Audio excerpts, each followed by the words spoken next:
vanishing folklore and belief.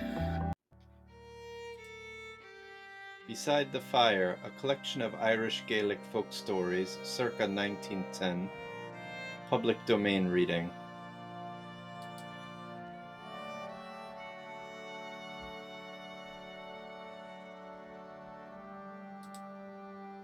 Trunk without head.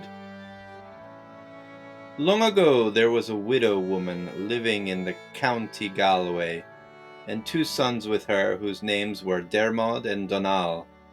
Dermod was the eldest son, and he was the master over the house. They were large farmers, and they got a summons from the landlord to come and pay him a year's rent. They had not much money in the house, and Dermod said to Donal, "Bring a load of oats to Galway and sell it." Donal got ready a load, put 2 horses under the cart, and went to Galway. He sold the oats and got a good price for it. When he was coming home, he stopped at the halfway house, as was his custom, to have a drink himself, and to give a drink and oats to the horses. When he went in to get a drink for himself, he saw 2 boys playing cards. He looked at them for a while, and one of them said, "Will you have a game?" Donal began playing, and he did not stop till he lost every penny of the price of the oats that he had sold. "Ah, alas, what will I do now?" said Donal to himself. "Dermod will kill me. Anyhow, I'll go home and tell the truth."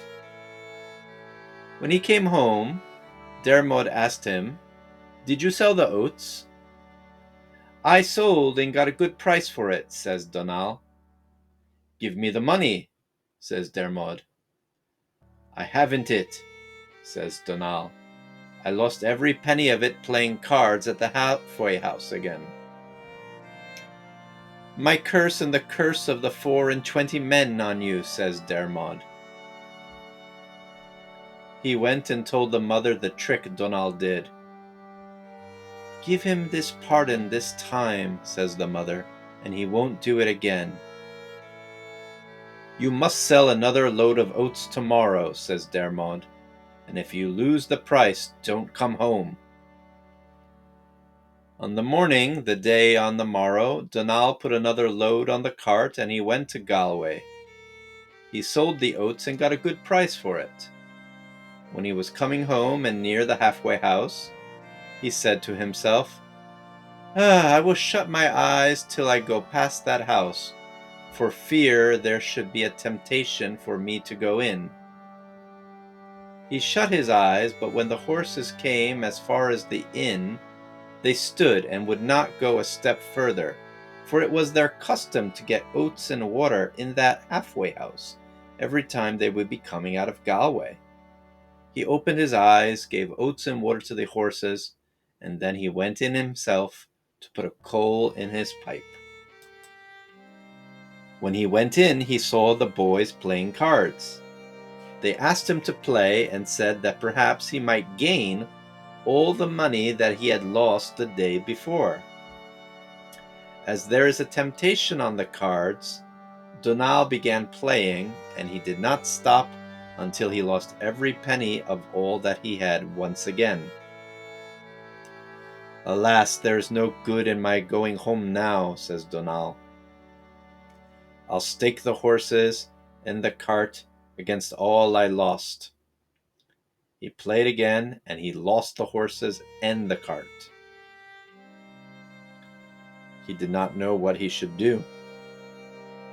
He thought and said, "Unless I go home, my poor mother will be anxious. I will go home and tell the truth to her.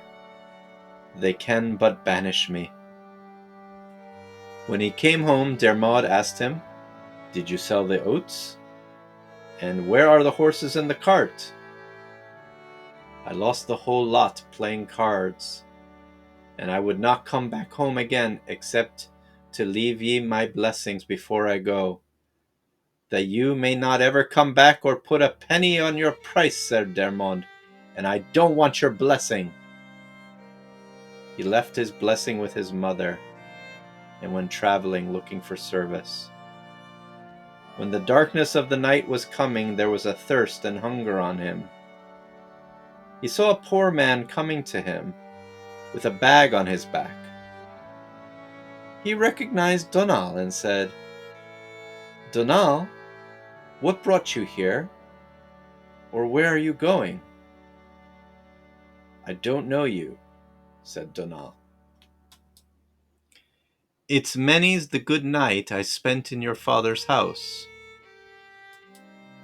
"May God have mercy upon him," said the poor man. "Perhaps there's hunger on you, and that you would not be against eating something out of my bag." "It's a friend that would give it to me," says Donal. Then the poor man gave him beef and bread, and when he ate his enough, the poor man asked him, "Where are you going tonight?" "Musha, then, I don't know," says Donal. "There is a gentleman in the big house up there, and he gives lodging to anyone who comes to him after the darkness of night. And I'm going to him," says the poor man.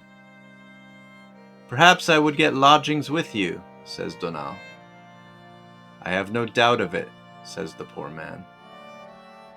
The pair went to the big house, and the poor man knocked at the door, and the servant opened it. "I want to see the master of the house," says Donal. The servant went, and the master came. "I am looking for a night's lodging," said Donal. "I will give ye that if ye wait. Go up to the castle there above, and I will be after ye.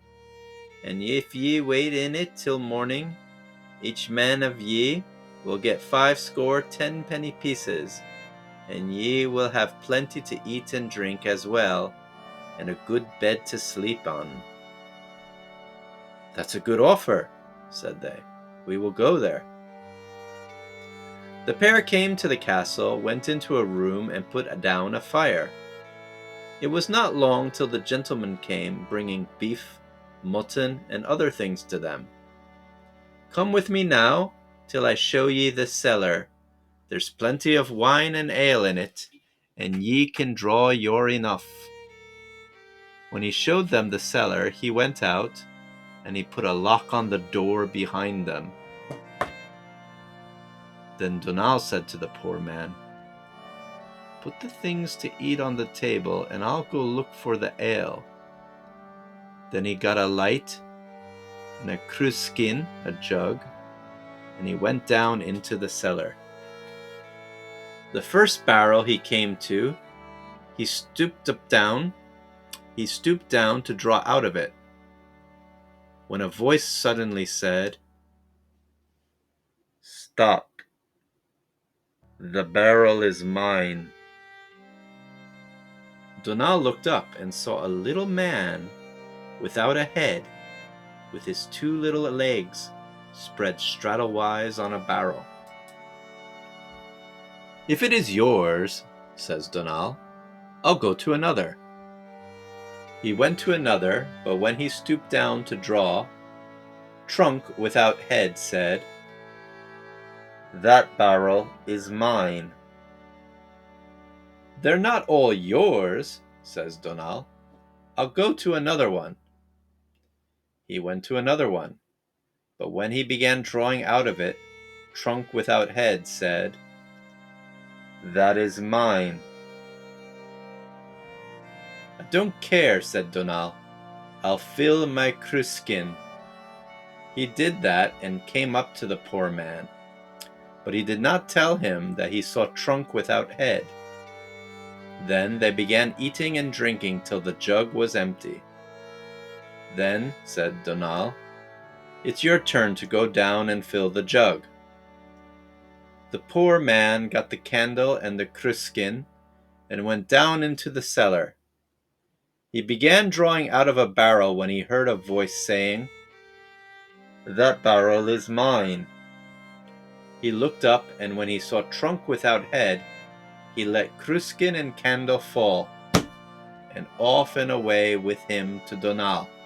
"Oh, it's little "But I'm dead," says the poor man. "I saw a man without a head and his 2 legs spread out onto the barrel, and he said it was his. He would not do he would not do you any harm," says Donal. "He would not do you any harm," said Donal. "He was there when I went down. Get up and bring me the jug and the candle." "Oh, I wouldn't go down again if I were to get Ireland without a division," says the poor man. Donal went down, and he brought up the jug filled. "Did you see trunk without head?" says the poor man. "I did," says Donal, "but he did not harm me." They were drinking till they were half drunk. Then said Donal, "It's time for us to be going to sleep. What place would you like best, the outside of the bed or next to the wall?" "I'll go next to the wall," said the poor man. They went to the bed, leaving the candle lit. They were not long in bed till they saw 3 men coming in, and a bladder, a football, with them.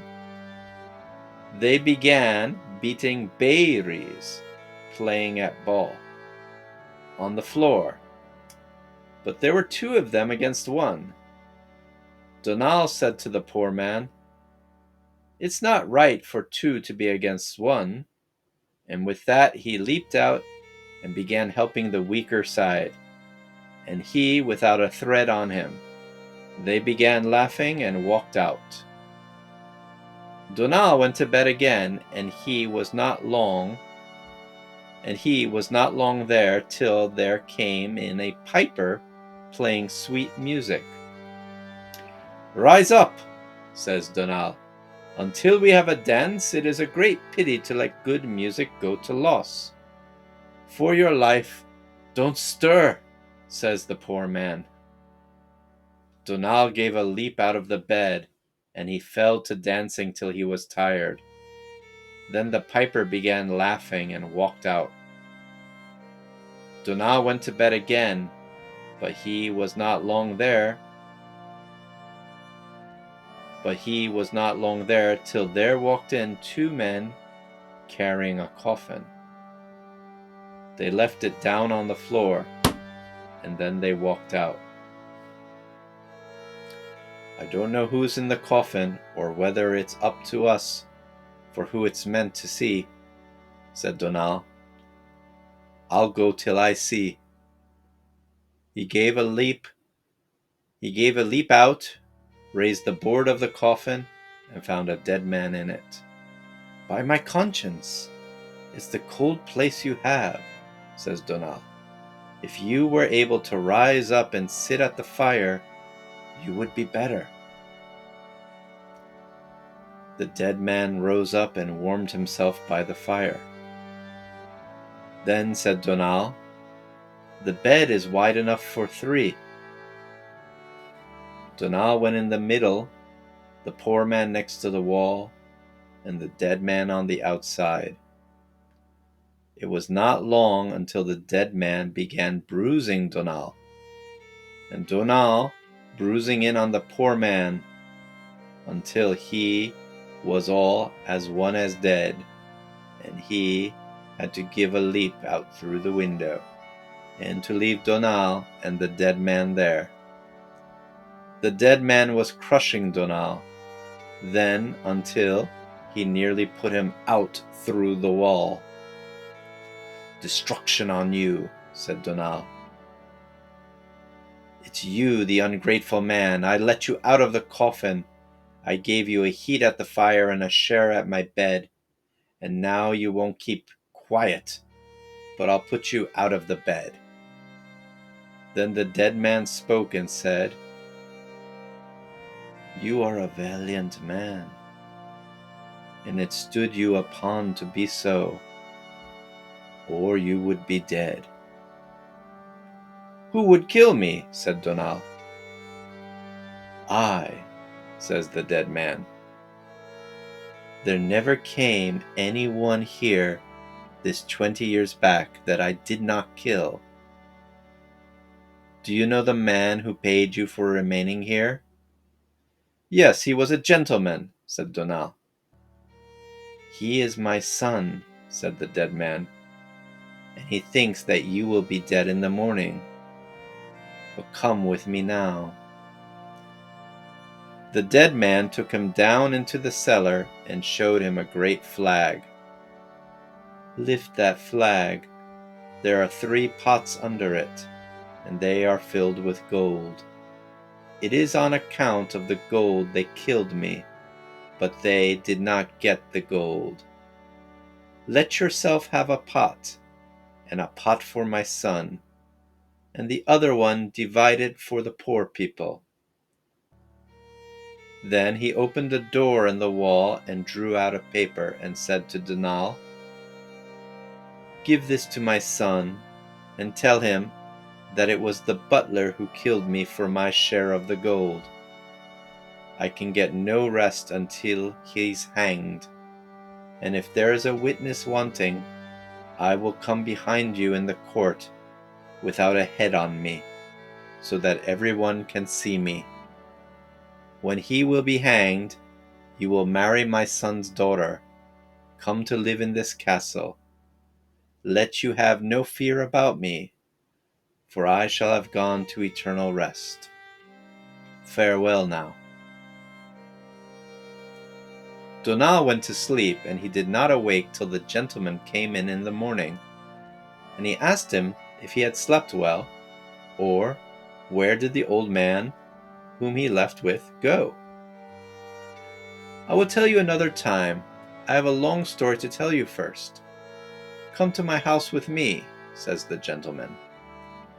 When they were going to the house, whom should they see coming out of the bushes but the poor man without a thread on him, more than the night he was born, and he was shaking with the cold. The gentleman got him his clothes, gave him his wages, and off forever with him. Donal went to the gentleman's house, and when he ate and drank his enough, he said, I have a story to tell you. Then he told him everything that happened the night before, until he came as far as the part about the gold. Come with me till I see the gold. Come with me till I see the gold, said the gentleman. He went to the castle, he lifted the flag, and when he saw the gold, he said, I know now that the story is true. When he got the entire information from Donal, he got a warrant against the butler, but concealed the crime it was for. When the butler was brought before the judge, Donal was there and gave witness. Then the judge read out of his papers and said, I cannot find this man guilty without more evidence. I am here, said Trunk without head, coming behind Donal. When the butler saw him, he said to the judge, Go no further. I am guilty. I killed the man, and his head is under the hearthstone in his own room. Then the judge gave order to hang the butler, and Trunk without head went away. The day on the morrow, Donal was married to the gentleman's daughter, and got a great fortune with her, and went to live in the castle. A short time after this, he got ready his coach, and went on a visit to his mother. When Dermod saw the coach coming, he did not know who the great man was. The mother came out and ran to him, saying, Are you not my own Donal? The love of my heart you are. I was praying for you since you went. Then Dermod asked pardon of him and got it. Then Donal gave him a purse of gold, saying at the same time, There's the price of the 2 loads of oats of the horses and of the cart. Then he said to his mother, You ought to come home with me. I have a fine castle without anybody in it but my wife and my servants. I will go with you, said the mother, and I will remain with you till I die. Donal took his mother home, and they spent a prosperous life together in the castle.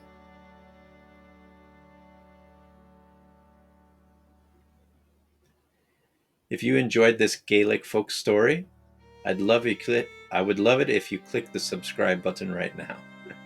Thank you so much for listening.